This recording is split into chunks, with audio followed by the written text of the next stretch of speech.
Boa noite, Vanessa.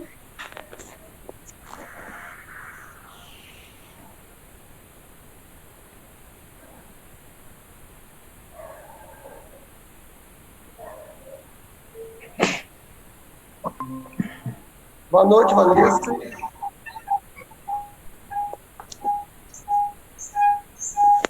Boa noite, João. Peraí, peraí. Pronto, agora ficou. Eu sempre deixo dois dispositivos ligados, se um cair, tem o outro.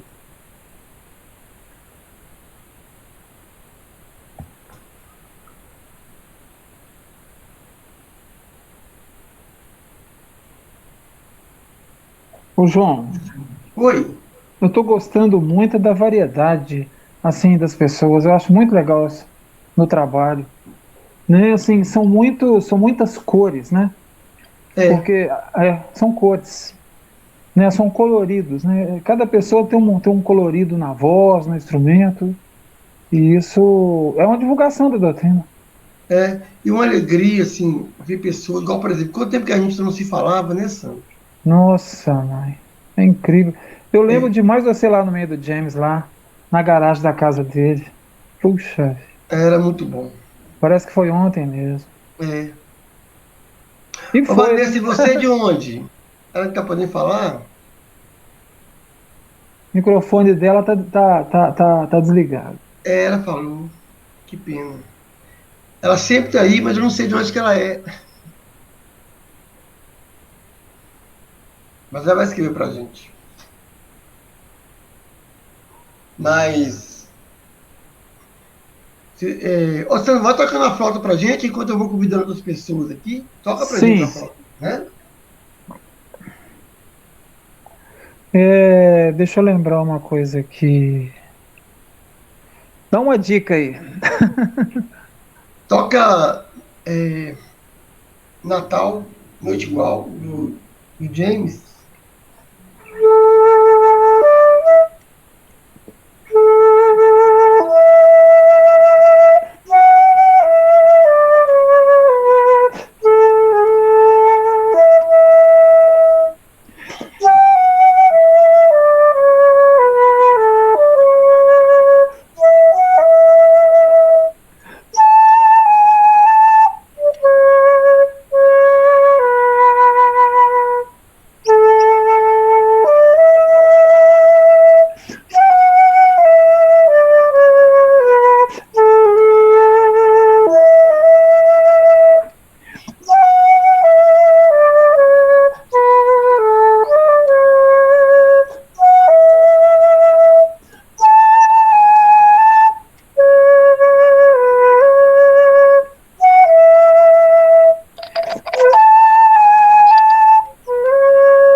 Isso é um hino, né? Que lindo. É É. incrível, né? A gente viaja no tempo, né? Ó, a Vanessa falando, ó. Clasitine, além de ser fã, são amigos, vizinhos, primos meus. Aí, Sandra, olha, a Vanessa Leite já cantou com você. É mesmo? Olha, Esse Sandra aí, coincidência. Vanessa, É? é. A Que Vanessa, legal. aí, ó. Gente, esse mundo é muito pequeno. Que isso. O Emílio Perrone, eu acho que ele foi namorado da minha prima. O Emílio. É, Eu sabia que eu toquei flauta com o Emílio um tempo na banda dele? é mesmo. Toquei Ele, lá no começo. ele foi, eu não sei se foi ele ou foi o irmão dele, eu troco os dois. É o Ricardo Peroni. Eu acho que foi o Ricardo. Eles foram em Alvinópolis, eu sou de Sim. lá, e eles Uhum. participaram do festival, acho que até ganharam o festival, um dos dois, né? É mesmo. Deve Olha ter que ganho, sim.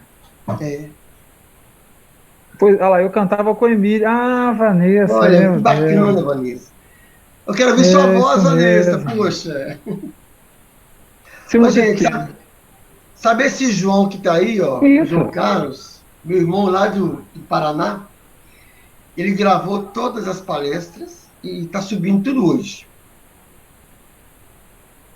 Desde a primeira até a de hoje. Nós vamos divulgar isso aí. Pois é. Sandrinho, toca mais uma para nós, que eu vou passar um celular para alguém controlar para mim, porque quando eu toco violão, eu fico apertado que eu tenho que permitir as pessoas Eu entrarem. sei. Né? Deixa eu lembrar uma aqui que eu gosto muito. Que é essa aqui. Ah, pois é. Ô, Vanessa, vai tentando, eu quero ouvir sua voz, tá?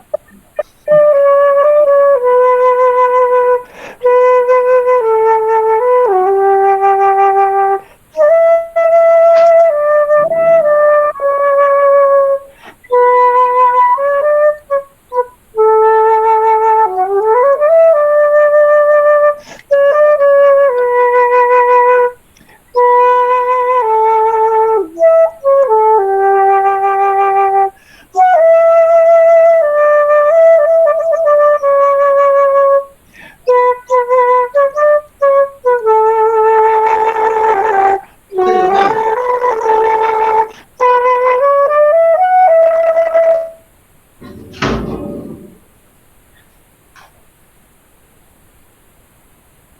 Oi.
É coisa boa.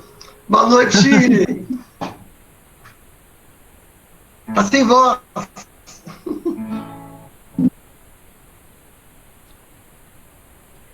Ai, ai. Que bacana, viu? É bom, né, gente? É, a gente tem que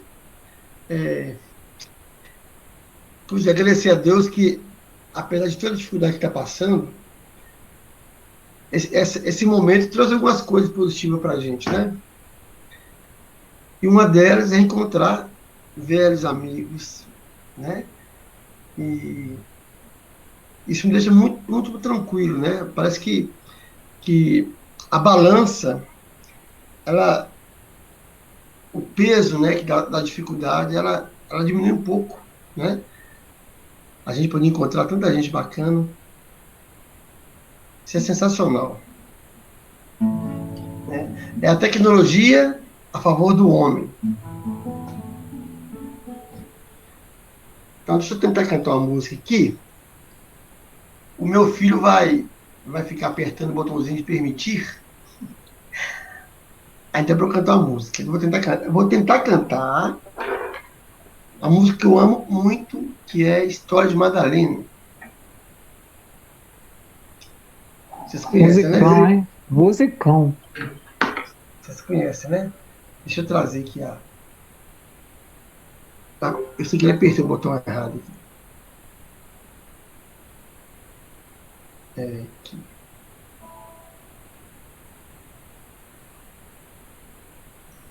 Já vai, já vai. Agora sim.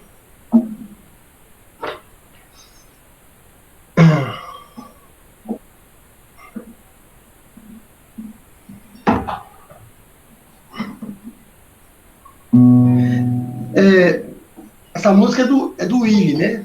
Willy de Barros. A Tainá chegando aí, ó.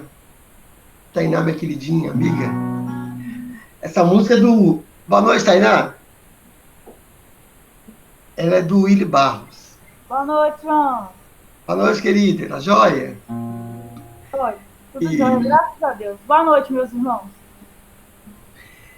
E quando eu comecei a fazer um curso de programação, eu conheci uma pessoa muito especial.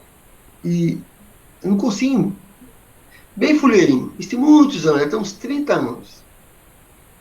E essa amiga minha era deficiente visual. E logo no primeiro encontro que eu tive com ela, ela falou assim: Ô João, a sua esposa está grávida de um menino.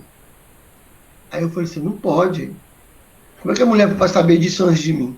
E ela é deficiente visual. Aí eu falei assim: você está enganada. Você nem conhece a sua esposa, não. Faz o teste da colher que você vê. Sua esposa está grávida e de um menino homem. Aí cheguei em casa, acho que a Cristiane fez o teste e realmente estava grávida. E logo depois de algum período, a gente encontrava todo dia, né, por causa do curso. Ela quis conhecer a União Espírita Mineira. E eu levei ela. E ela ficou. É a Zezé. Zezé, ela. Então, eu estou lembrando dela porque essa música História Madalena, ela. Ninguém como ela cantava. Né? É verdade, João. É verdade. Vamos lá.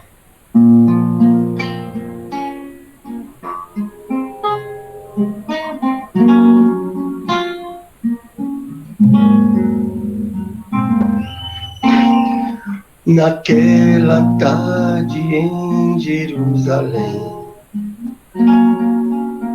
o céu estava tão cinzento, até o vento se escondera pra chorar. Eu também chorava amargamente, lembrando em minha mente os teus olhos, aquela chama em teu olhar, os teus olhos de quem sabe amar.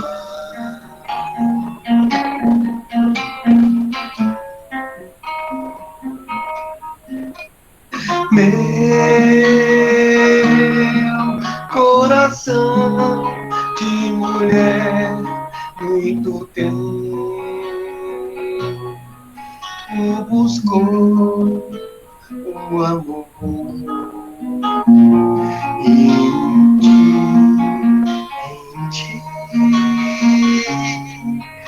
encontrei. Como viver sem você, sem a tua amizade, sem o teu carinho.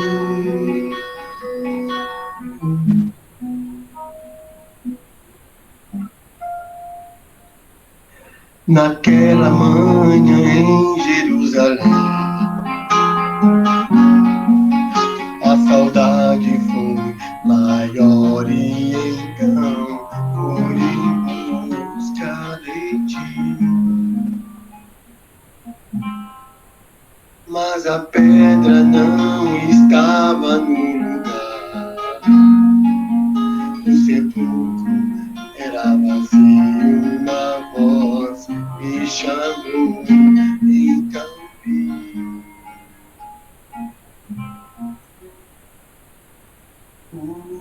teus olhos,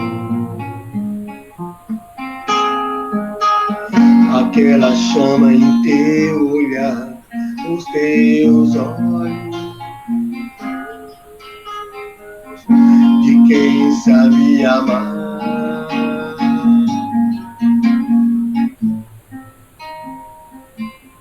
Então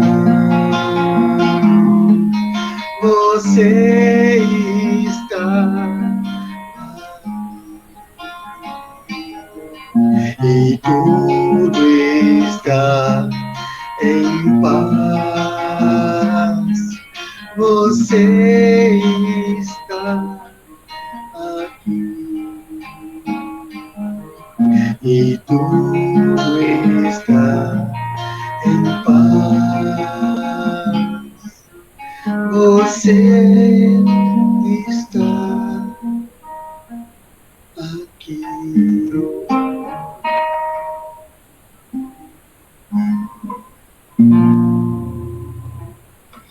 É bonito cantar, né? Nossa, a música é uma coisa, hein? Linda, né?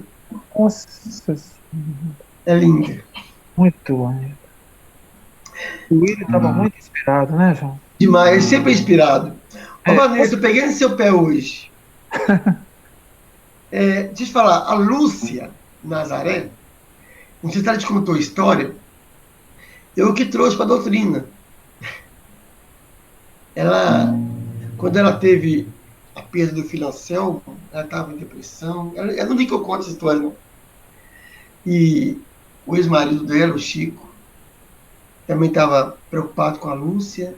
E eu comecei a visitar, convidei a Lúcia várias vezes, até um dia que ela apareceu consolador e nunca mais saiu. E ela foi coautora, né, de vários eventos na casa dela. Uma pessoa que eu amo muito, muito, muito. Ela me chama de padrinho. Mas é isso. Tainá, Ô, João. tem música para nós hoje? Ué, sempre tem, né?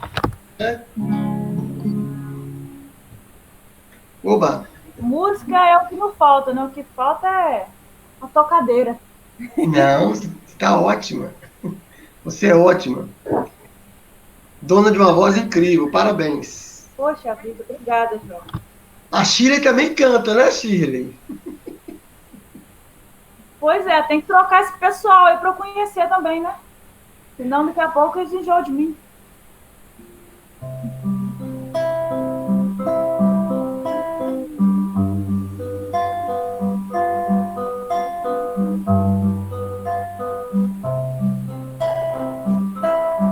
Vem, Jesus, divino amigo,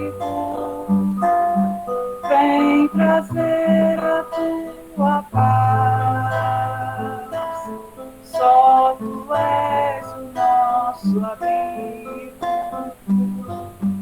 e venturas mil nos traz. Vem, ó meigo Nazareno, este mundo consolar.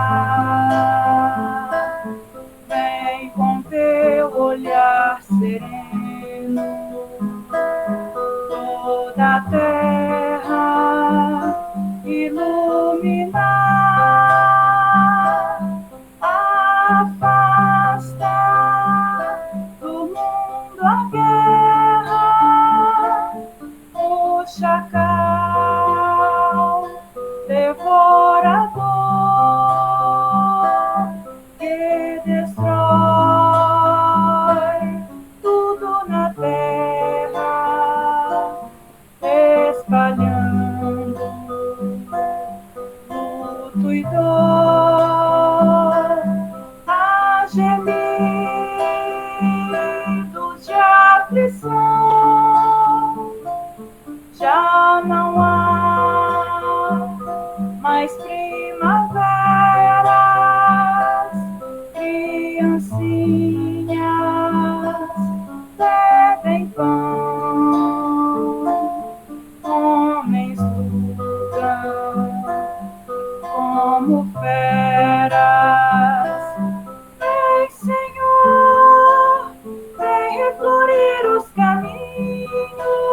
Vem, Senhor, vem perfumar corações, exterminar a dor e fazer calar os canhões.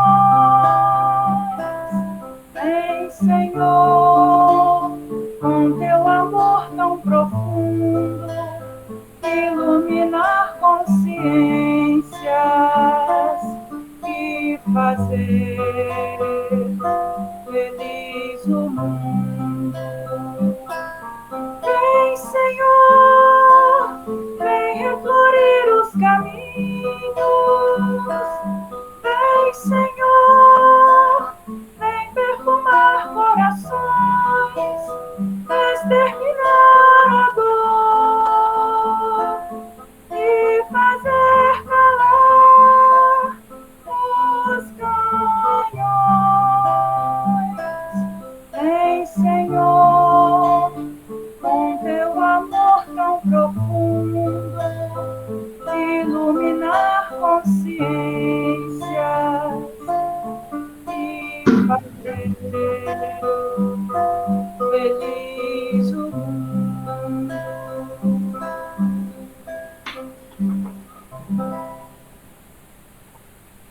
Essa menina é mais mineira do que nós. Bom saber disso.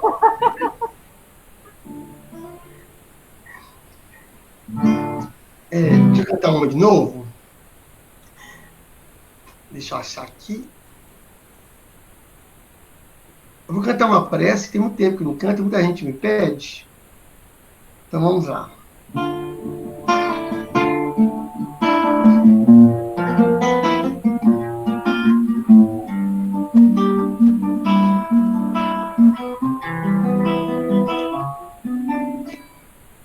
Poderosa águia que é no alto do totem, dá-me tuas asas, me ensina a voar, cruzar os horizontes, vencer montes e mares, com a luz do saber, pela virtude de amar. Quanta força tamanha o urso me ajude a derrubar as barreiras da vida que eu venho a encontrar, que eu venho pedir a idiota da luta que toque está a sustentar. Dá-me tua certeza de que eu poder chegar a verde nas asas da águia, na força do urso, em todas as coisas criadas por ti. Eleva minha alma, tu faz tão perfeito, me leva a saber que estás dentro de mim. Ó Pai nosso que estás no céu, santificado seja o teu nome em favor de todos. Ó Pai nosso que estás no céu, santificado seja o teu nome em favor de todos.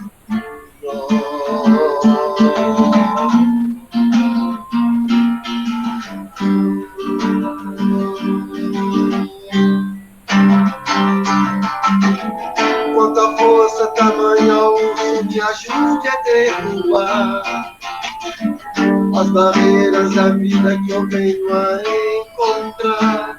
Eu venho pedir a ti, ó, Catarina, que esteja a sustentar. Dá-me tua certeza de que eu poder chegar a ver nas asas da águia, na força do urso, em todas as coisas criadas por ti. Eleva minha alma, tu faz tão perfeito, me leva a saber que está dentro de mim. Ó Pai nosso que estás no céu, santificado seja o teu nome em favor de todos. Ó Pai nosso que estás no céu, santificado seja o teu nome em favor de todos.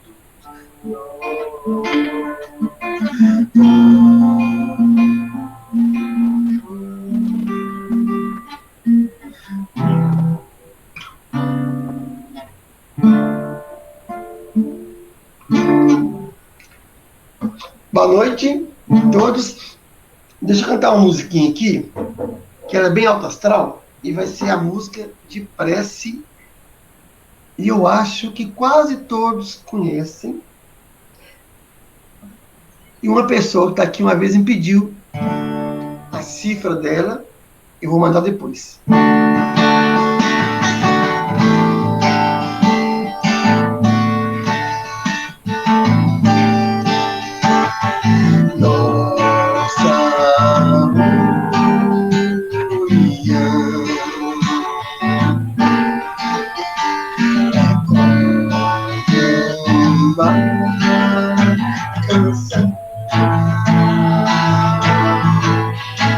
Que fala um dia de amor, de alegria, algo muito novo com Jesus, seu rei em nosso coração.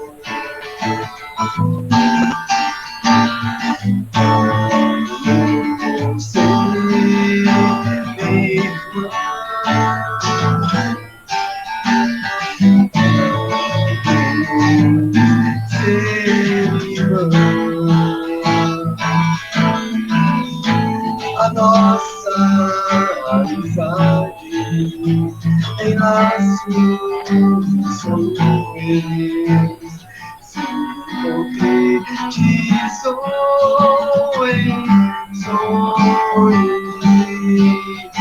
Era uma eternidade de amor.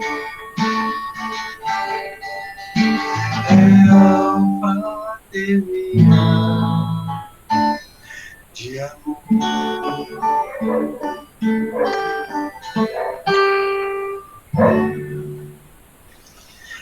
Boa noite a todos, mais uma vez. A gente em cima da hora, né? Nosso chefe está ali já, ó, mostrando o relógio. E só para lembrar uma coisa, tem um companheiro nosso aqui, um irmão nosso, Xará João, lá de Curitiba. Ele gravou todas as palestras, acabou de publicar a última. Tá? Então, quem quiser ver as palestras para trás, viu, chefe? Você está cheio de gravar. Aumenta a minha aflição mesmo. Vai. Aumenta o peso do sofrimento, ótimo. Então, dá para aproveitar com você a palavra. Muito bem, vamos lá, vamos conversar. Mas, introdução ótima, viu? Vamos lá. A Vanessa já falou que ela vai poder fazer recuperação do estudo passado. É gostar de sofrer mesmo, mas passa pelo karma, vai atrás e traz de volta, mas tudo bem. Primeiramente, a ideia de conversar um pouco sobre o saber, um pouco sobre o conhecimento, é outro tema da filosofia, dentro da expectativa de que, primeiramente, nós valorizemos muito o conhecimento. E, em segundo lugar, que nós relativizemos o conhecimento. Então, do ponto de vista assim, mais etimológico, né?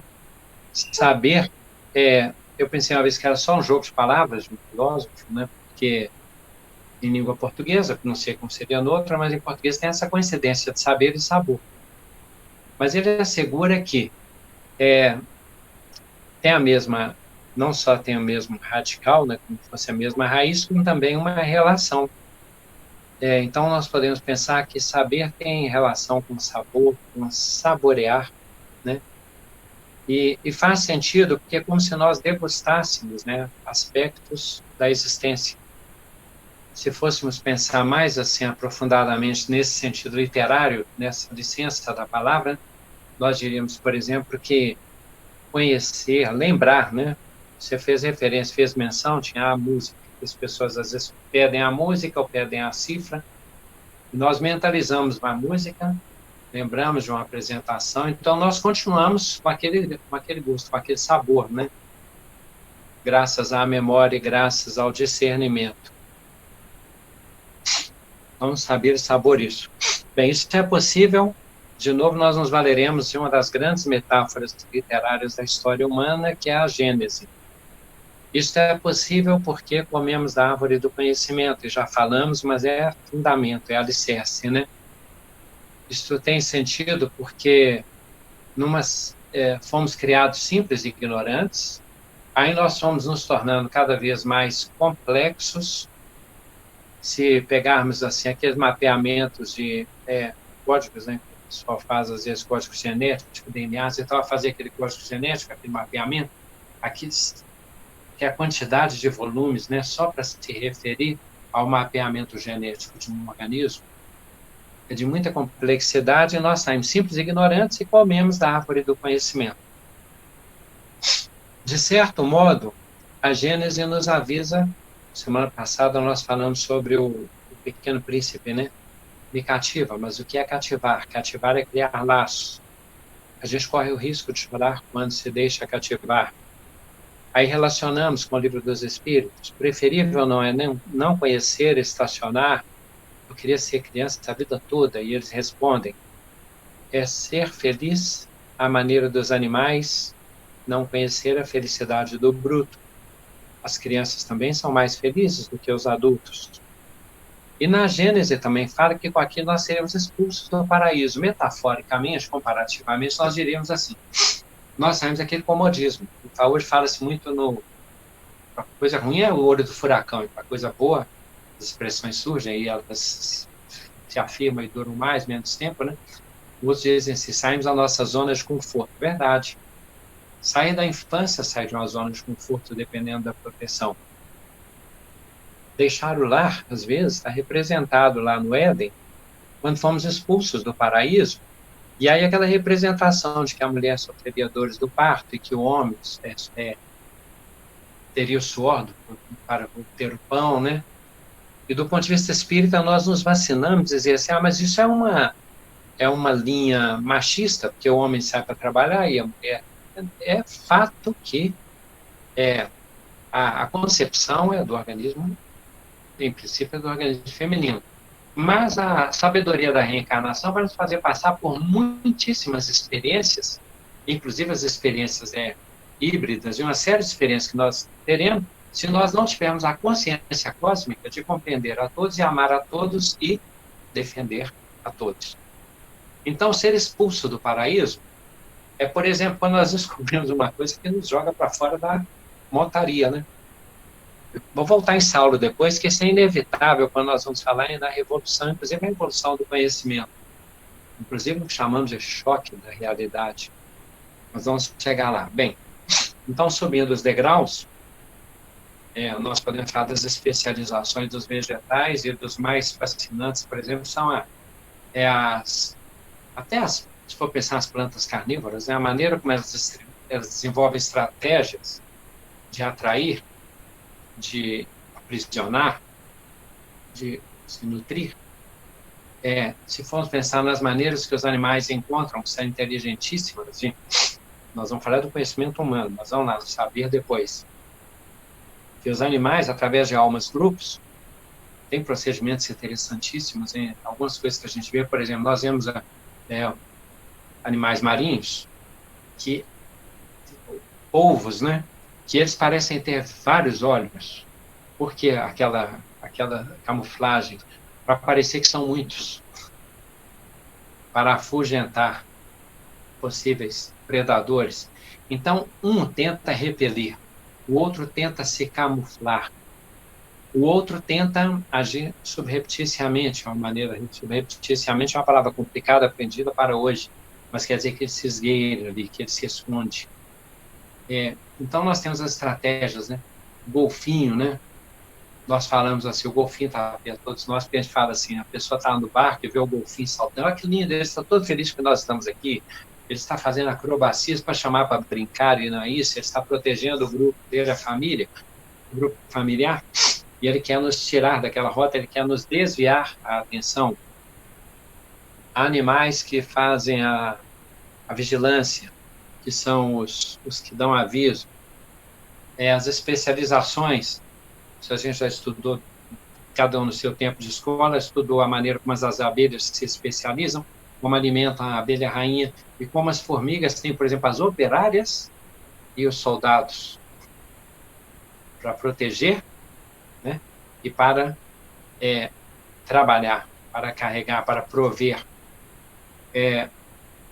As hienas, dentro da sua especialidade ali, de esperteza, de astúcia, de força, que parece rir, e que pelo menos 20 sons muito bem catalogados, né, demonstram que uma se refere, opa, temos comida aqui, a outra, preciso de ajuda, a outra, cuidado, e a outra, cadê você? Alguns sons básicos, as hienas, nós achamos que elas estão rindo, então nós achamos uma coisa e o animal também consegue escapar às nossas expectativas, às nossas ilusões de conhecimento. Os cavalos, né, a maneira, eles, os cães, como podem ser domesticados, e vários. Calopsita, e tal, um tanto de... Aí a possibilidade de eles receberem informações e se adaptarem a elas, de responderem a situações condicionadas, de estímulo e resposta, de serem treinados e adestrados, e de terem memória, aí já entra num campo mais complexo, mas para a transição nós vamos lembrar dos símios, né? No sentido de que não eles apenas, esses dias uma experiência que eu assisti do mundo animal antes ainda das hienas, os pesquisadores foram uma área muito perigosa e se puseram numa, tipo uma barraca, né? Na verdade o material era existente, não era vulnerável às hienas, mas eles colocaram uma caixa gradeada, tá? E com um alimento dentro, uma presa. E colocaram um tipo de abertura, uma fechadura, para saber se as hienas saberiam decifrar o segredo. Aí chegou a primeira hiena no primeiro dia, desiste, primeira noite, era à noite, eles com aqueles óculos, né, raio-x. Na segunda noite, para surpresa deles, uma hiena chega, movimenta e trabalha com várias hipóteses, vira a caixa, fala, nossa, olha com que facilidade que ela vira a caixa e suspende. A caixa pesa 35 quilos, ela morde, vira, pá, como se estivesse revirando. Ela tentou passar, tentou enfiar a pata, tentou colocar o focinho, cheirou a isca, né? Depois ela tentou escavar por baixo, aí ela girava, chega num ponto em que ela consegue abrir o segredo da caixa, pega a isca e deixa a caixa lá. Por que eles se impressionaram? Porque isso é metodologia científica, é tentativa e erro. Então, isso já está em nós, essa intuição. Se um grupo vai atacar a minha presa abatida, eu tento subir para a árvore. E se eu tento para um galho que me sustente, que não me sustente, isso já é intuitivo, né? Isso é inspirado. Isso é uma indução. Nós somos impelidos a evoluir. Mas isso ainda não é autonomia. Nós vamos arquivando essas experiências, agregando essas linhas de comportamento, respondendo a esses estímulos do meio ambiente, do clima, das situações a que estamos submetidos, de perigo, de necessidade, de satisfação. Então, nós vamos fazendo isso, tá? Do ponto de vista dos símios, alguns deles, né? O que já nos dá uma pista importante na trajetória evolutiva é o fato de eles usarem instrumentos e ferramentas. Isso é importantíssimo, por quê? Porque isso marcou, inclusive, as eras da evolução humana no globo terrestre. Quando a gente pensa no paleolítico, no neolítico e tal, nós estamos percebendo que ali o ser humano ele não só foge dos elementos da natureza, ele não só fica extasiado, maravilhado, amedrontado, triste. que ali, se repara, é uma vida de relação, e uma vida de relação, e nós começamos a interpretar aqueles acontecimentos e depois tentamos extrair deles alguns significados e aplicar alguns desses conhecimentos. Quando nós chegamos nesse campo de desenvolvimento, nós estamos desenvolvendo o nosso sentido inventivo. Nós estamos experienciando, explorando a realidade e tentando transformá-la. Isso, olha, isso vale para tanto de situações, mas uma das várias é a agricultura, né? Uma coisa é nós ficarmos ao sabor e saber, né? Ao relento e sempre buscando uma terra produtiva, e as situações são complicadíssimas. Vamos imaginar lá, aquela terra prometida. Por que Moisés não entrou na terra prometida, para quem gosta de fofoca, né? Segundo a tradição lá das histórias? Porque havia a terra que tinha sido prometida, ele mandou os batedores na frente.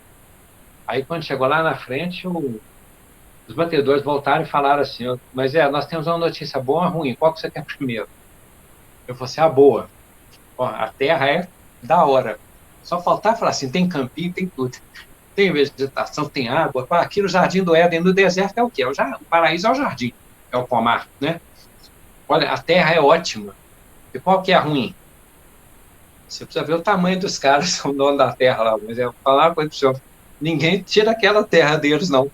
Aí, como punição, a voz, que seria Deus, né, antropomorfismo, teria dito a eles assim: então, por castigo, se vocês não creram, vocês não vão entrar na terra prometida. Moisés não descreu, tudo bem. Aí eu não sei se aquela ideia de antropomorfismo, Deus ficava de mau humor, e acho que ele ficou mal-humorado no tempo. Uma hora lá, Moisés foi mostrar o poder de Deus. Eu falei: não bate o cajado aqui, não saiu água da outra vez, bate e pronto. Tá vendo aqui, ó. Aí a voz lá falou assim, contou até 2, né? Falou assim: por que você bateu 2 vezes? Aí Moisés: hã?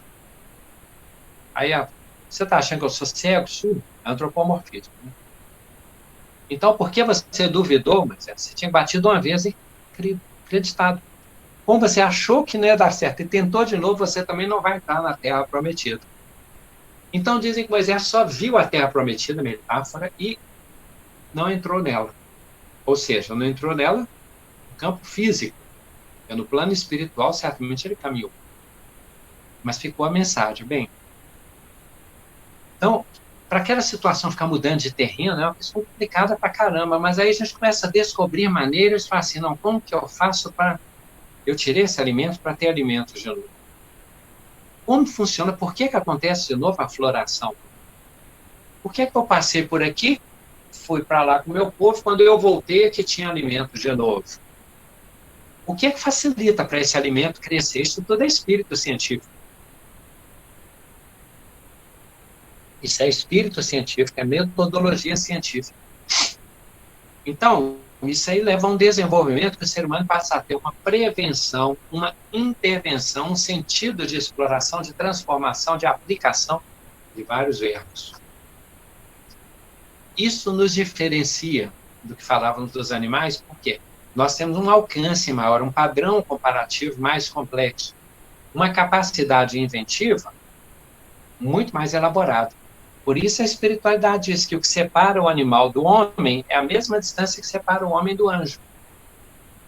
Quando a gente está com o animal de estimação, é como se fosse uma criança. É verdade, nesse sentido, a pureza, tá? Mas não tem sentido achar que aquele animal é comparável a uma criança humana nesse sentido. Embora alguns aspectos lembrem. Embora tenha algumas interações, algumas manifestações de forma de cativar, que é o mesmo Deus de todas as criaturas. E é cativante, é amoroso, tem humor, né? Acontece. Bem, então, através do conhecimento, nós mudamos de degrau na escala evolutiva, quanto mais evoluir. Em termos de classificação, o conhecimento, ele é agrupado assim, nós temos primeiramente o senso comum. O senso comum, por exemplo, é lidar com a realidade de modo que as coisas são como são. E dar explicações muito simplórias para os fenômenos, para os acontecimentos. Por exemplo, assim, mortalidade infantil, por exemplo, né? Criança está morrendo, mas é porque Acontece mesmo, nasceu fraquinho, miúdo, magrinho e tal, ele pegou e morreu, tal. Deu alimento mesmo, não adiantou, protegi, coloquei agasalho. Então, o senso comum, nós vamos vivendo e morrendo. Nós vamos lidando com a natureza, olhando e achando. Não é uma hipótese mais aprofundada, né? As coisas são como são, nós fazemos parte das coisas e pronto, acabou. O senso comum, ele traz explicações, às vezes, alegóricas, folclóricas, meio mágicas, né? Às vezes simplistas, por exemplo, né? A maneira de fazer uma lenda, o raio, isso esteve presente, inclusive, nas tradições e nas maneiras do povo hebreu interpretar várias coisas que aconteciam. Eles colocavam e imputavam tudo a Deus. É uma crença diferente. Mas, às vezes, o ser primitivo vê como se fosse...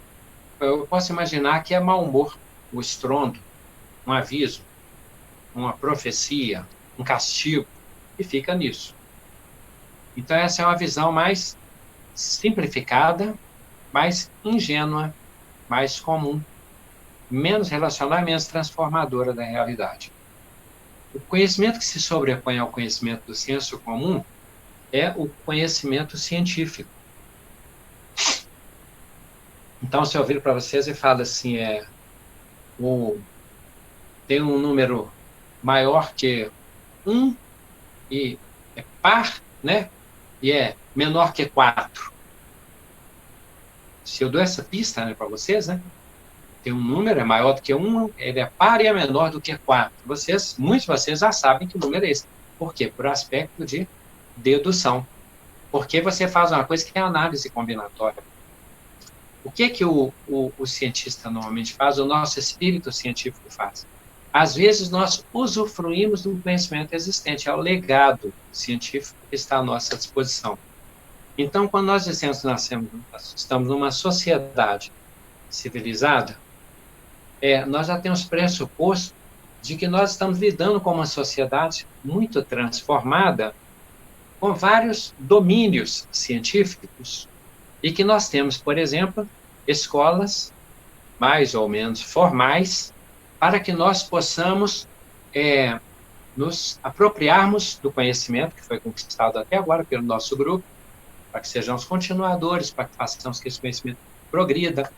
E aí nós podemos até discutir como foi feito isso, como foi feita essa descoberta, e o que foi feita essa construção, e o que é o espírito científico, né, que Cláudio Nunes, eu ia falar pipoca aqui e ali, mas vamos ser mais eclode, né, fica mais bacana. Mas, tem um espírito ali mais de cunho, caráter, temperamento mais científico. Então, ele deixa uma substância cair no balcão assim, e aquela substância não é nada, beleza. Um outro olha e fala assim, que esquisito, tá azedo. Aí tem uns que até pegam próprio, cheira, estragou. Mas às vezes ele vai descobrir assim, olha, tá levedando. Aí ele vai descobrir que é levedura, né? E ele começa a inventar coisas. Aí vem o outro falando, isso aqui é estranho, eu coloco isso aqui, parece que dura mais. Eu passo isso aqui, parece que protege. Eu puxo esse elástico aqui, eu posso fazer um suspensório, depois eu posso fazer uma calça lycra, né, depois e tal. E um outro pensa assim, não, se eu posso fazer esse encaixe aqui, eu posso colocar na porta. Mas se dá para abrir, olha, eu fechei isso aqui de um jeito, só tem um jeito de encaixar. Aí eu posso fazer um cadeado. Se eu puser no meio do cadeado, eu coloco um segredo. E se o segredo for de girar? Então, uma questão vai associando a outra. Aí a capacidade inventiva. Às vezes, o que nós fazemos o cientista, o que ele faz às vezes é decifrar, é uma leitura que ele faz da natureza. É uma tentativa de decifrar a senha, os padrões, os segredos da natureza. E torná-los mais ou menos públicos. Outros buscam a aplicação e outros buscam fazer o quê? A transformação. Então, por exemplo, se eu pego minério de ferro e transformo em um tipo de metal rígido, e esse metal eu faço uma outra construção. Bem, agora chegamos às nossas casas. Desafio. Já fizemos isso uma vez, mas vejam bem, com esse olhar do conhecimento. Se nós olharmos em volta, qualquer coisa na nossa casa que nós vemos é fruto da ciência. qualquer uma, tá? Se for pensar, olha, você pode ver mesa, computador, livro, lápis, caneta, lâmpada, parede, qualquer coisa que nós olharmos é resultado de um conhecimento que depois, ou série de conhecimentos que foi aplicado. Então, nós fizemos uma mudança material da realidade com base na ciência. Outras defesas, antes nós relativizarmos o conhecimento, tá? As forças da natureza, a gente for pensar, vê a água, nós olhamos, nossa, olha essa queda d'água, está na cachoeira, está na catarata, na foz. Aí tem um outro que fica mais impressionado e ele fica assim, né? Nossa, assim, olha, escuta só o barulho das águas, a força das águas. Alguém um dia tem ideia, porque alguém já, uma vez lá atrás, Tales de Mileto, já tinha cismado com a eletricidade, né? Depois Benjamin Franklin, o pessoal foi descobrindo formas de aplicá-la. Alguém pega e vê essa queda já, está gerando força. Essa força ela é continuamente gerada ali. Será que não dá para aproveitar essa força para alguma coisa, não? E um dia alguém tem ideia de fazer a usina hidrelétrica. Uma pessoa está bem tranquila pensando, se os navios são visíveis em situação de guerra, a intenção não é boa, mas vamos lá. Aí, como que... Ficava aquela discussão lá, diz até que, não sei se isso é lenda, se é adaptação, se é folclore ou se é realidade, mas que havia um funcionário no gabinete que discutia a hipótese do submarino. Aí um serviçal teria dito assim, mas se você colocar água dentro dele, aí o pessoal vai afundar, né? Aí eles... Quem sabe? Aí eles foram pensar, e se nós fizermos uma regulagem, né, através da escotilha e tal, da quantidade de água do lugar de passagem, com comandos e tal, para nós conseguirmos fazer esse movimento. Aí tinha vários caminhos para se chegar nessa questão, mas o submarino é uma forma de pensar, como que a água pode nos ajudar? Quando a gente vê lá o Ícaro, né, o sonho de Ícaro lá tentando voar e tal, a gente pensa assim, alguém viu os passos, esses moços, o ser humano podia voar, mas não tem asa, é a ideia de volitar, né? Estamos no plano físico, tá? Então, vamos pensar. Alguém fala, como vai fazer para voar? Aí começamos a imitar as asas, né? Aí dá a tentativa de planar. Mas ainda não tem a direção do vento. E se eu quiser determinar a minha direção, e a minha altura, e a minha velocidade, e a minha força? Então, um inventa combustível, outro pensa assim, aí eu penso, mas com um avião é meio perigoso, tem hora que eu preciso só ter informação, né? E se for um avião pequenininho? Aí junta o brinquedo com um avião e pensa no drone. Está dentro do nosso tema, né, gente? Dá para entender que a gente está falando do conhecimento científico. O fogo, né? Quem assistiu ao filme primitivo lá, A Guerra do Fogo, você vai que pode permitir, tinha um foguinho ali, não é isso? Aí eu botei um foguinho, que é o fogo, para que é a briga, para não apagar, para não perder. Mas qual o significado que ele ficava lá? Parece um brinquedo. Nós vamos falar nessa analogia do fogo e parece um brinquedo, daqui a pouco. Aí, o pessoal fala, mas esturrica tudo, vai e tal, e vira cinza, pá. Aí fala, mas se ficar perto assim, esquenta. Aí vai para proteger do frio. Aí alguém pensa, se eu colocar um alimento ali para esquentar? E se eu esperar mais tempo, o que será que acontece? Torra. E se eu esperar menos tempo? Assa. E se eu esperar menos tempo? Cozinha. Quem vê assim pensa que eu sou bom em culinária, mas tudo bem. Aí outro assim, se eu esquentar água? E se eu jogar uma planta na água quente? E se eu usar a planta da água quente para tratar uma doença? E se eu pegar isso aqui e começar a extrair isso aqui que parece que está na água para guardar em pozinho?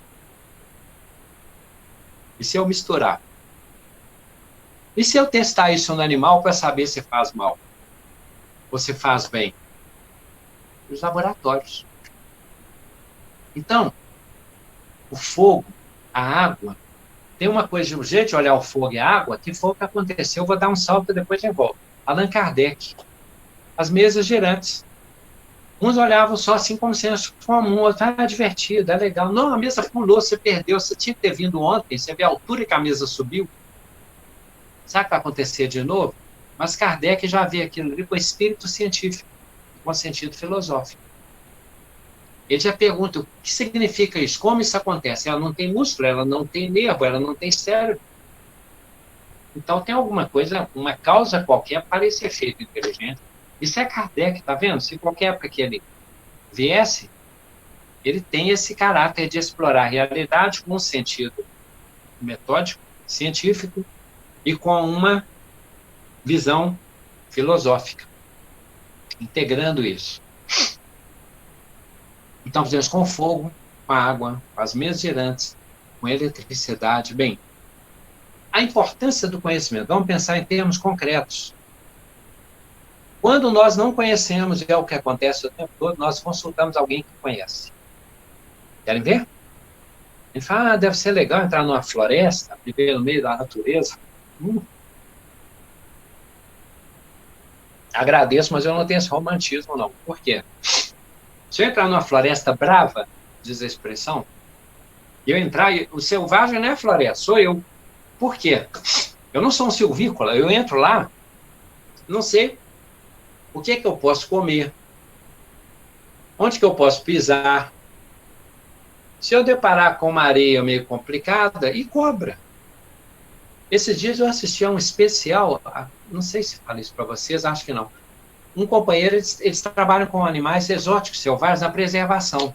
E ele foi chamado e falou assim, olha, eu fui chamado aqui, olha só essa cobra, ela está numa situação complicadíssima nessa ratoeira. Bem, a cobra, ela foi, esgueirou lá por um cômodo, entrou e foi pego por uma ratoeira. Estava presa. Não sabe se ela estava muito ferida, não. E ele foi resgatar a cobra. Ele falou, por que ela foi para a ratoeira? Porque tem cheiro de rato na ratoeira, deve ser antiga, usada. Aí ela foi pelo instinto. Meio falou assim, aí que é interessante, se um de nós chega lá para a azarada daquela cobra e não ele, o que é que a gente faz? Ó, você mata que eu tenho dó. Mata esse bicho aí. Ele falou assim, ó, é uma cobra, um tipo de cobra real, que ele falou assim, ó, essa cobra ela não é venenosa para o ser humano e ela é importantíssima porque ela combate cobras que atacam o ser humano. Aí ele começou a olhar a cobra, se ela está bem, tudo aqui, vou ter que levar para um amigo meu, levou para um lugar bem longínquo, um amigo dele, veterinário, falou assim, o que temos aí? Uma cobra real, nossa, que linda, tal. Foi pego na ratoeira, coitada, começou a olhar e falou assim, parece que ela está tranquila, deixa mesmo, mas eu vou ter que saber se as vértebras dela que não estão comprometidas, que a pancada foi aqui, eu vou ter que tirar um raio-x. Falou com a cobra, tirou o raio-x, tem uma notícia boa. A cobra estava falando, não, que alegria, nossa, esse é o tipo de notícia que faz a gente ganhar o dia. Estou salvando uma cobra real. Voltou com ela e colocou no habitat. Quando nós conhecemos, é assim. Quando nós conhecemos, nós sabemos a fauna, a flora, onde tem água, como dormir, protegendo-se na floresta, numa ilha. MacGyver, né, aquele filme antigo, para quem não assistiu, que vai trabalhando com questão do conhecimento, que vai pegando cada instrumento e fazendo. Se eu não sei fazer uma moradia igual índio faz com alguns materiais, eu vou ter muita dificuldade em algum lugar de sobrevivência, porque vai chegar a hora de dormir sem ter casa. Casa não está prontinha, não. Se eu estou ao mar, fala assim, ó, gente, nós vamos ter que saltar do navio, não tem bote. A distância é pequena, mas eu não sei nadar, alguém vai ter que me levar. Ou então, salve quem puder, deve ter vindo aí, né? Salve quem puder nadar. Você está no avião, comédia bobinha, com várias partes que não vale a pena, mas eu sou sentido. Apertem o cinto, o piloto sumiu. Tá. Mas imagina assim, você está no avião e eu precisa pilotar. Gente, alguém sabe pilotar avião? Não. Acabou. Perdeu. Morreu. Ou então, boa sorte. Que Nossa Senhora da Boa Viagem das Boas Quedas no salve. Mas vai. Mas não sabe pilotar. Outra vez. A gente fala assim, ó, Paulo viajava no barco, né? Quando ele avisou sobre o naufrágio, é porque tinha conhecimentos náuticos. Se alguém tem conhecimento lá no barco, a pessoa, e o grupo dorme, se uns, aí a gente consulta, né? Os especialistas, os astrólogos do barco, né? Olha, onde está a estrela? Para onde que nós estamos indo? Nós vamos para cá. Quando acorda, você sabe para onde vai, porque eles sabem interpretar a posição das estrelas. Se a gente não sabe, não sei, eu estou ali sentindo tanto estrela, agora eu estou confundindo, minha vista está meio embaralhada. Acho que eu não estou enxergando bem, acabou. Você vai ficar o sabor das ondas e do vento, e sabe lá se chega a algum lugar. Ah, mas tem os instrumentos, não, mas tem que saber interpretá-los. Se não tiver o controlador de voo, é um avião trombando com outro o tempo inteiro. Se nós a culinária, né? Se alguém teve a ideia de pegar um alimento, uma berinjela, e transformá-la numa iguaria. E alguém foi especializando só nisso. Quem especializou na culinária pegou o alimento e o transformou de uma maneira a torná-lo atraente, peculiar, personalizado, ter padrões, tábuas e tal. Por quê? Porque desenvolveu esse conhecimento com o sentido científico. Então não tem que estar em laboratório, pode estar em casa. 7 notas musicais. Eu, por exemplo, o meu é dó, ré, mi, fá, dó, ré, e havia um pastorzinho e tal, é isso. Não passa disso. Mas quem sabe usar e fazer a composição, interpretação e partitura e vai registrar, aí um outro que lê as partituras. Agora, imagina um arqueólogo. Se encontra, tá meio queimado esse pedaço aqui, ó. Tá aqui também. Um outro tem ideia assim, vamos olhar de cima. Aí ele vê um traçado e fala, isso é de uma civilização antiga. Está desenhado isso, que era um deus de tal grupo que vivia nessa época, então eles passaram por aqui, completamente diferente a interpretação. Para nós, a gente fala, tem um pedaço de pau aqui, tem uma pedra, uma coisa dura aqui, assim, esquisito. O outro fala assim, é fóssil. Aí fala, vamos reservar essa área. Aí vai um especialista, um paleontólogo, que ele sabe o que é. Aí se nós ficarmos lá, o que ele faz? Joga a bola em cima. Joga a bola. Tem uma terra aqui, tá, não, freio meu pé, e tal. A internet. Olha a complexidade. Numa época era o gravador. Aí depois a imagem, nós vamos pegando o gravador, a imagem, outro tem ideia assim, e se eu integrar o som e a imagem instantâneo, fizer a gravação e jogar e editar, e vai desenvolvendo. Agora estão desenvolvendo essa 5G, que é uma ideia assim, o repórter pergunta, leva uns 5 segundos para chegar lá, aí fica naquela aflição, sabe que ele escutou a pergunta para responder? Eles vão transformar isso numa velocidade muito mais rápida, já sabe quais caixas têm que estar distribuídas onde, bem, conhecimento. Ainda o conhecimento, vou ter que agilizar um pouco, porque senão ele fica sem o sentido que nós queremos acrescentar. José do Egito. O faraó tinha sonho, mas ele não sabia interpretar. Quer dizer, o faraó escrevia o sonho e José tinha que saber ler. Senão, a mensagem ficava perdida. Pensou um telex lá, uma imagem, Nossa, tem filmes assim dramáticos. Chega uma imagem, aí eles conseguem para saber, solta ou não solta o míssil. Aconteceu. Paz ou é guerra? Olha que terrível. Tem que saber ler a mensagem, interpretar o código, escutá-lo. Profecias. O profeta anuncia uma coisa. Anuncia para Davi. Aquele sonho do faraó, 7 vacas gordas, 7 vacas magras. 7 anos de fartura, 7 anos de penúria. Então, o que vamos fazer? Guardar as coisas, reservar, para que chegue o período da época de penúria e nós tenhamos recursos. Porque um soube ler, que foi primeiro-ministro do Egito, José, incumbido. Mediunidade, medicina. A gente vai, nós somos consultores, nós vamos lá ao xamã, pajé, alguém. Bar Jesus, o médico lá de Sérgio Paulo lá, que mistificava, mas tem a ver. Os reis magos, que chegaram graças a mapas astrológicos, nas coordenadas de onde nasceria o Messias, perguntaram faltou só o GPS, nós iríamos chegar no bairro vizinho. E você sabe onde vai nascer e tal, e Herodes chegava logo nele, né? Mas ele estava já no trajeto. Por quê? Eles tinham conhecimentos místicos, científicos da época e tal, pelo que dizem. Samuel, Davi consultava Samuel, por quê? Porque Samuel era um intérprete, era um conhecedor das coisas de Deus, das mensagens divinas, que avisava coisas que Samuel queria e não queria ouvir. Notícia boa, você vai ganhar essa guerra. Notícia ruim, seus dias do reinado estão terminando. Notícia ruim para você que é muito apegado e ciumento, Samuel. Davi será seu sucessor e será rei. Então Samuel era o consultor, né, profético dele. Os romanos com os gregos. Os romanos escravizaram os gregos, mas ficavam com eles porque precisavam do conhecimento. Isso aconteceu, gente, inclusive com a Alemanha nazista. que às vezes se valiam dos médicos judeus, que eram muito conhecedores. Precisavam deles por causa da ciência deles. Às vezes para operar os altos patenteados do exército alemão.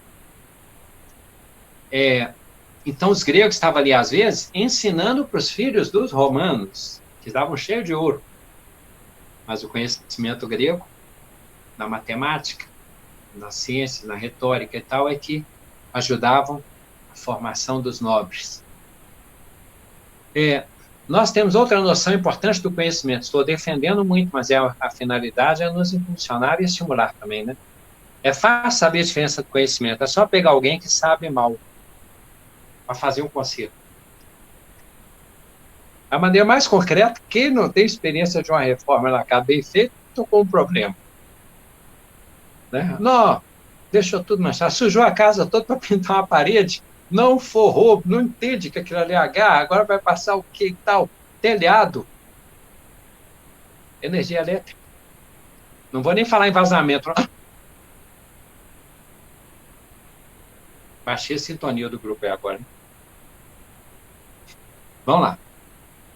Consertar bem ou consertar mal? Mecânico. Conserto de computador. Quem é mais antigo, né? Alfaiate. Tem gente que já ri ali, porque já passou por isso tudo e sabe. A diferença entre alguém que conhece muito, aí ele já vira e fala assim, ó, pode ser espírita, pode não ser, ele fala assim, você sabe de alguém que está precisando trabalhar para fazer um serviço aqui em casa? Não, a gente fala assim, tem alguém que você indica para fazer esse tipo de serviço? Entendeu a mensagem? Né? Você vai fazer um show por trás da apresentação artística, vai fazer estradas. Não adianta pegar, vamos colocar o glaço lá. Não vai ajudar. Você vai pegar alguém que é bom em fotografia, um outro que é bom em cenário, um outro que é... Você vai pegar pessoas dentro de uma... A gente até dá um nome diferente, expertise, né? Para ficar bonito o negócio, para já entender logo, com tanta gente, já nem entrar nessa candidatura aí. Mas aquela síntese ali, ela se baseia em várias experiências acumuladas de conhecimento. Bem, a visão que nós temos do conhecimento, vamos entrar na filosofia. O campo, então, foi senso comum, conhecimento científico, agora filosófico. A filosofia do saber, filosofia do conhecimento. O que difere? Por que aqui é diferente onde nós estamos conversando? Porque é um terra a terra. A gente desenvolve, às vezes, a ciência para obter lucro.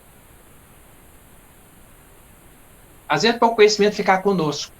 Às vezes, nós fazemos de um modo que nós criamos enigmas, mapas, segredos, cofres, para que as pessoas não conheçam o que nós conhecemos.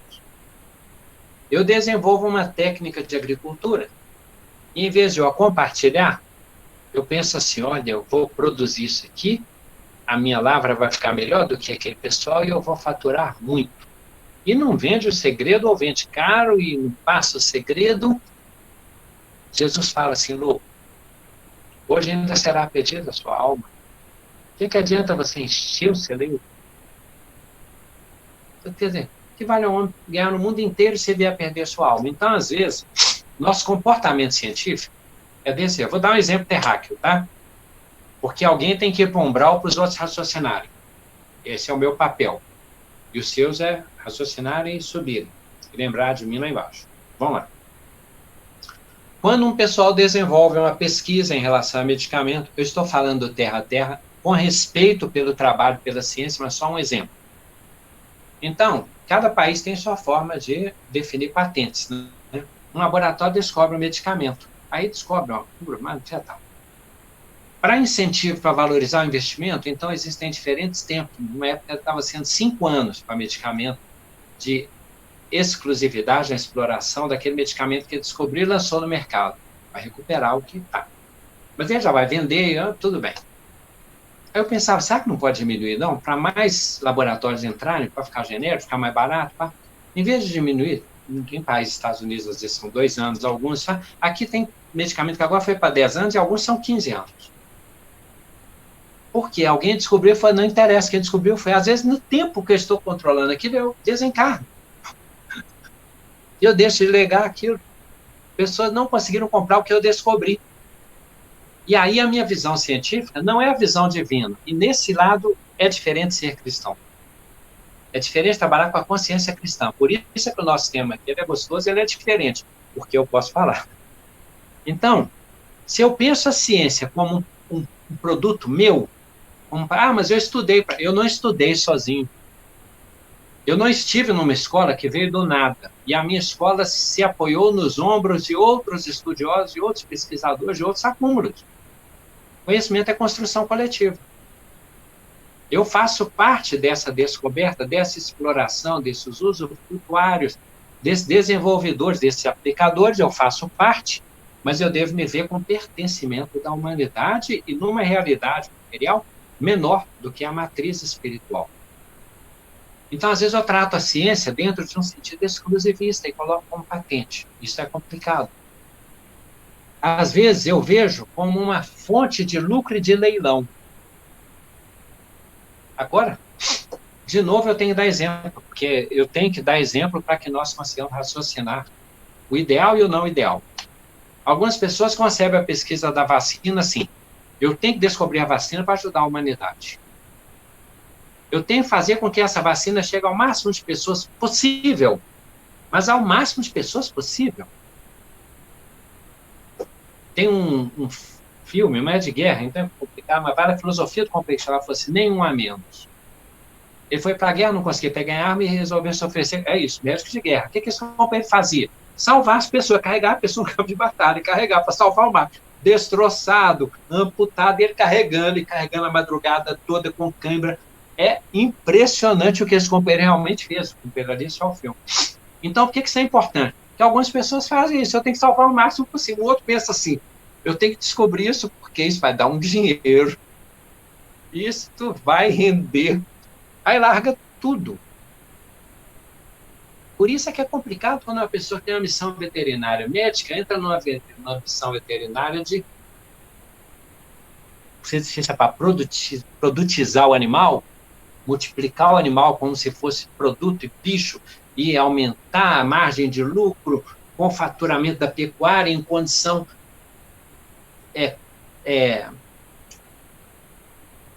eu ia falar desumana, mas não é porque é animal, né? Condições cruéis para ter produto. Qual a melhor maneira de render muito animal em pouco espaço, com pouco tempo? Acabou. É claro que isso vai dar problema para a humanidade, porque essa ciência vai redundar em alguns resultados. Então, a filosofia da ciência é quando eu considero assim: eu como da árvore do conhecimento e o conhecimento que eu tenho ajudará as pessoas. Embora digno e legitimamente eu viva dele, eu posso viver dele de uma maneira mais ou menos nobre, mais ou menos elevada, desculpa. Por isso que Bezerra de Menezes, médico de homens, médico dos pobres, né, ele falou, olha, chegou à conclusão, ele cuidava de todos, mas depois ele falou assim: olha, eu já percebi que os ricos terão os melhores profissionais, os melhores médicos. Quem não tem médico é o pobre. Então ele foi atrás dos mais pobres para que eles sejam tratados. Por isso é que ele é o Bezerra de Menezes que nós tanto enaltecemos. Tá?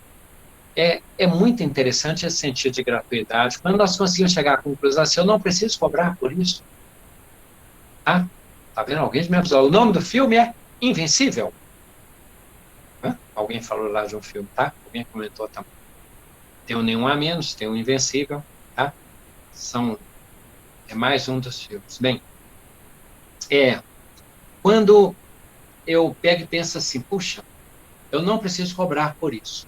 Eu tomo uma norma, eu sou servidor público. A sociedade já me paga, então o que eu trabalhar a mais ou a menos, o valor é o mesmo, mas eu devo a essa sociedade.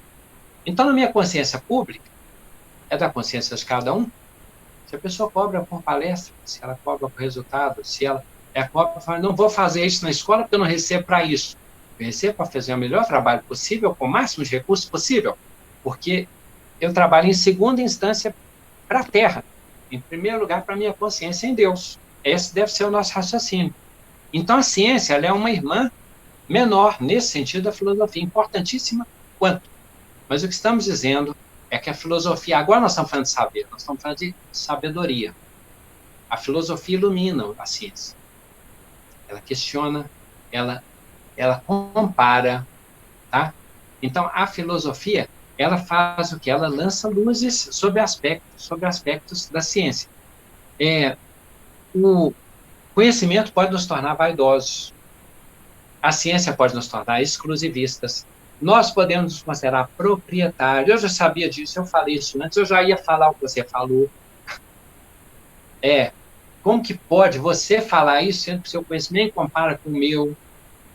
Então, nós vamos colocando territórios, tabuletas, né, cercas, proteções, esconderijos, ciências, armadilhas, ciladas, para esconder o que deve ser da humanidade, aliás, de todas as criaturas, né?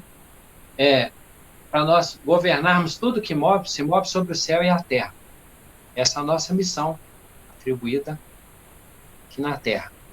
Façamos o homem a nossa imagem e semelhança, né? A fim de que nós governemos tudo que se move sobre o céu e a terra. Então, eu posso fazer isso. O conhecimento pode virar uma forma de extorsão e pode nos embriagar. Isso aconteceu de várias maneiras. Olha, os romanos não percebiam quem era aquele Messias. Os gregos não perceberam em Atenas quem era aquele Paulo de Tarso. Luís XIV, ele se achou, o Estado sou eu. Fez uma fantasia lá dourada, tal de sol, e ele achou que ele era o rei sol. O Estado sou eu, sou a lei, eu sou o sol, e quem entrar aqui vai me adorar. São os astros que giram em torno de mim, genuflexos. Luís XIV. Ora, se eu me acho Deus, cabe outro Deus, aí é politeísmo. Na melhor das hipóteses, se eu acho que sou só eu, um só Deus, eu. Bem,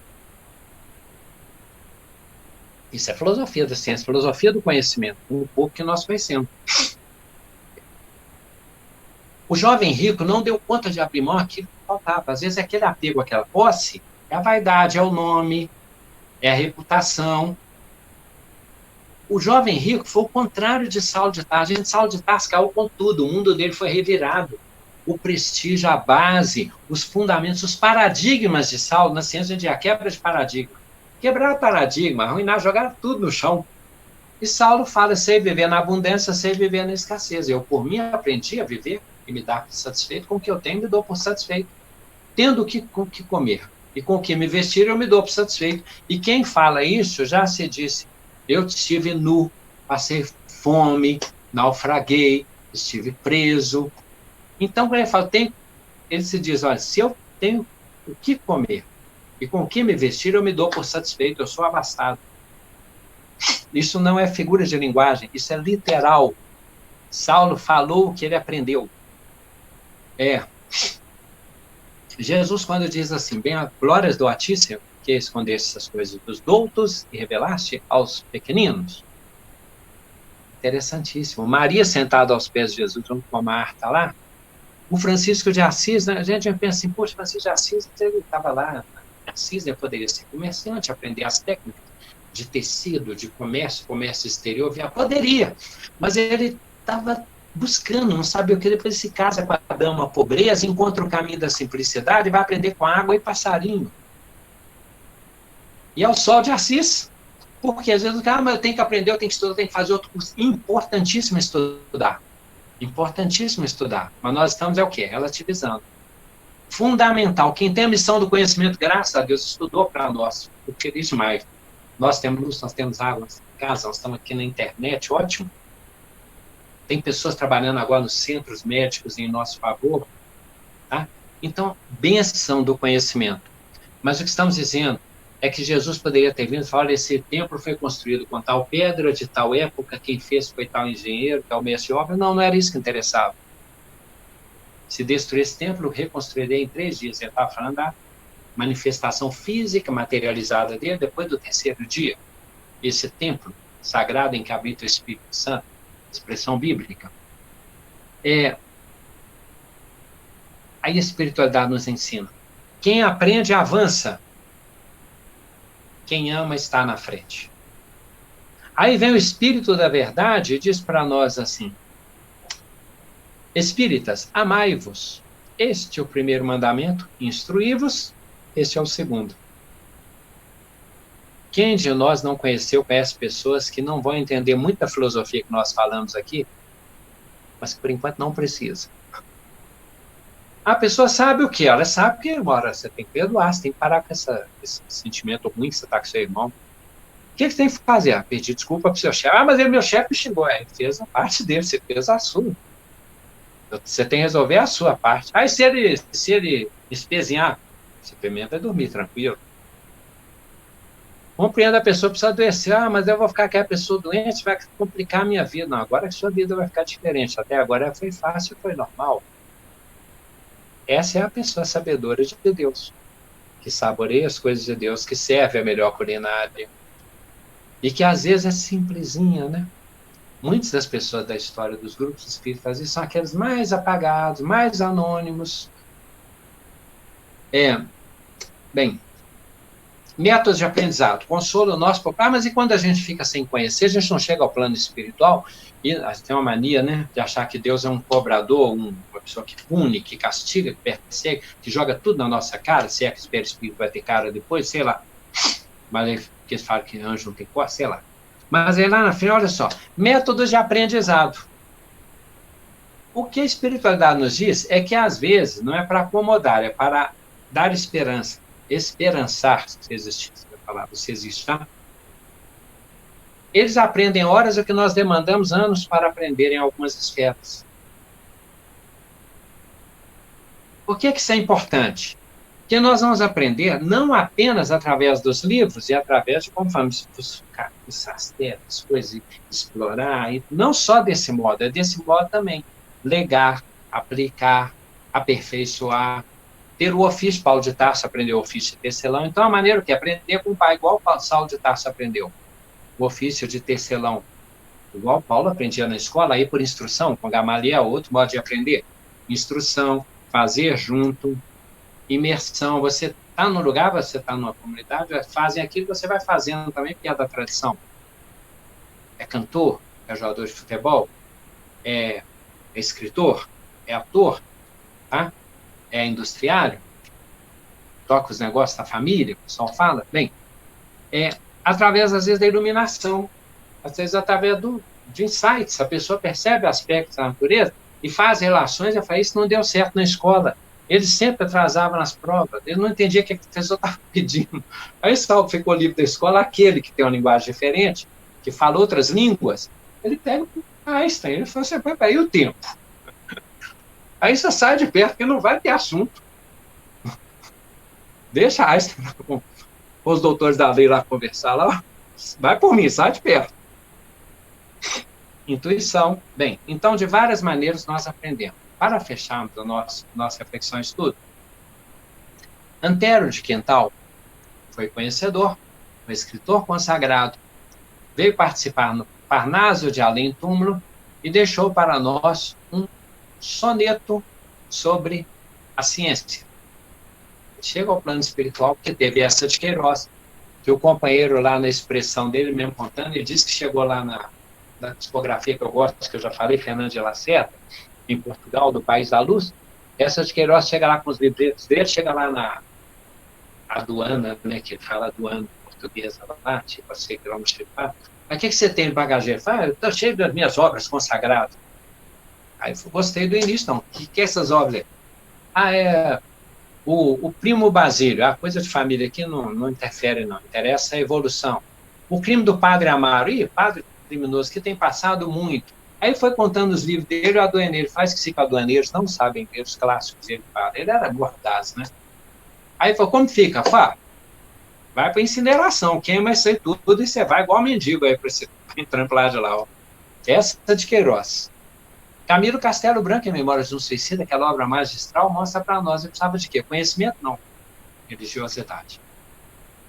Sentido filosófico, sentido religioso, para o tanto que ele conhecia.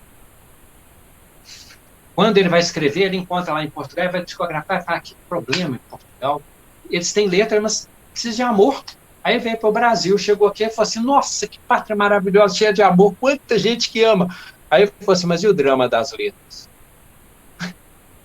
Aí foi procurar mesmo, foi lá em Ivone Pereira, aí ele encontrou. Por quê? Porque Ivone Pereira fala no prefácio que praticamente não teve um dia de paz e de alegria no plano físico, foi só luta. Aí ele conseguiu psicografá-lo e interpretá-lo. Ivone Pereira, Memórias de um Suicida de Camilo Castelo Branco, imagine. Então, quando Emmanuel fala para nós, Emmanuel fala daqui a pouco, tá? Vamos ao soneto.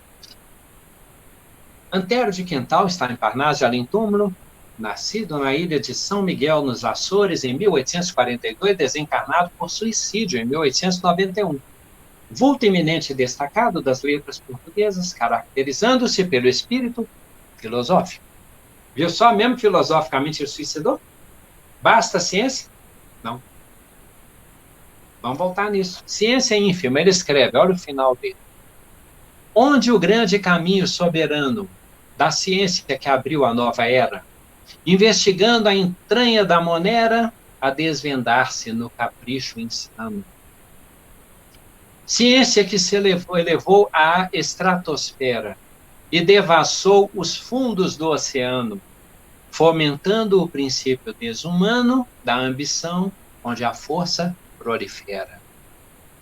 Ciência de ostentação, arma de efeito, longe da luz da paz e do direito, num caminho infeliz, sombrio, inverso. Sob o alarme guerreiro formidando, eis que a terra te acusa soluçando, como a grande mendiga do universo.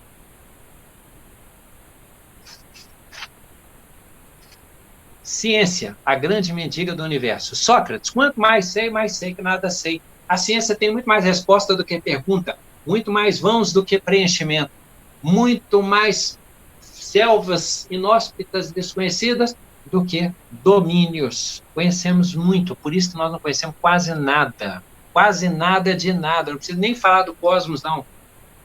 Nós conhecemos pouquíssimo. Então ele fala, a ciência sempre está mendigando conhecimento. Aí chegamos a duas questões. Quando Kardec fala do triângulo, ciência, religião, filosofia, que ele diz, olha, as bases são a ciência e a filosofia, o ápice superior é, o vértice superior é a religião. Porque ela que tempera, ela que dá sentido da filosofia, que dá sentido para a ciência. Então, a filosofia, a ciência é importantíssima, a filosofia ilumina, a ciência e a religião dá sentido divino. Então, eu poderia falar todas as línguas, ter o dom das profecias, conhecer a ciência. Se eu não tivesse amor, nada me bastaria. Passa tudo, né? O que fica? É o amor, tá? Então, agradecemos a acolhida dos amigos. É a nossa conversa sobre sabor, saber e amar. Abraço a todos. Muito importante. Muito bem, chefe. A gente agradece mais uma vez. E alguém quer fazer um comentário? Rapidinho, tá? Sim. O Gladstone, realmente o conhecimento, a gente tem que tomar cuidado, porque sem o amor ele é árido, né? Exatamente. E o cientista fica menos feliz também. O que faz o legado, ele vai na paz e vai ser muito bem recebido, com muito merecimento. Então, a ciência ela é capaz de nos alegrar os dias e os momentos, desde que ele seja bem cuidado, né? Desde que ele seja em favor de. Exatamente. Que ótimo. Tá? Valeu.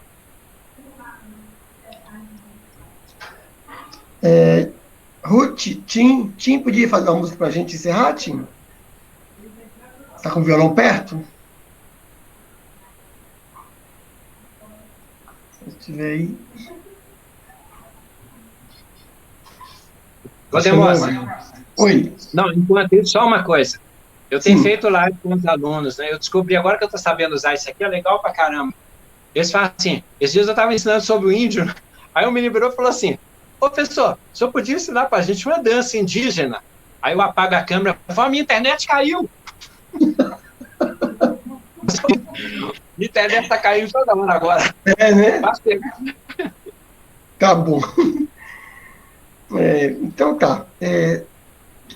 Vamos fazer uma prece hoje. A gente vai pedir. O Sandro, você fala a prece pra gente, Sandro? Com muito prazer. Antes de encerrar, antes da prece, vou me dar um recado. É porque as palestras, só para reforçar, né? Eu passei um link aí no grupo. Algumas palestras, né? Estão gravadas no Facebook. tá bom? Então a gente pode, como diz acho que foi a Vanessa, recuperação. A gente pode assistir de novo, tá bom? Com você, Sandro. Agradecemos por esse momento do conhecimento, amor. Porque sabemos que quando subimos a montanha, o horizonte é infinito. Que Jesus possa nos acompanhar hoje, agora e sempre. Que assim seja. Aqui, Demóstenes. Só um dedo aqui no chat. Aqui, a Vanessa falou assim: você falou que a ciência tem mais pergunta do que resposta. Eu devo ter dito mais resposta do que pergunta. Aí a outra desculpa que o professor usa, sabe qual que é que fica gravado aí? Eu falei isso para ver se vocês estavam prestando atenção, mas foi por isso. Abraço a todos. Falou. Valeu, meu amigo. Tchau, Até Vanessa. mais. Gente. Boa noite. Obrigado, gente. Boa noite a todos. Obrigado, João. Valeu. Que Jesus nos ampare. Você também. Você também, Dolatinho. Boa noite. Boa noite, João. A Ruth tá aí, né, Ruth? Você não falou nada, Que, saudade claro. de você. Saudade de Que você. sempre. Parabéns, Magali. Fique com Deus. Tchau. Com Deus. Você também. Tchau, turma.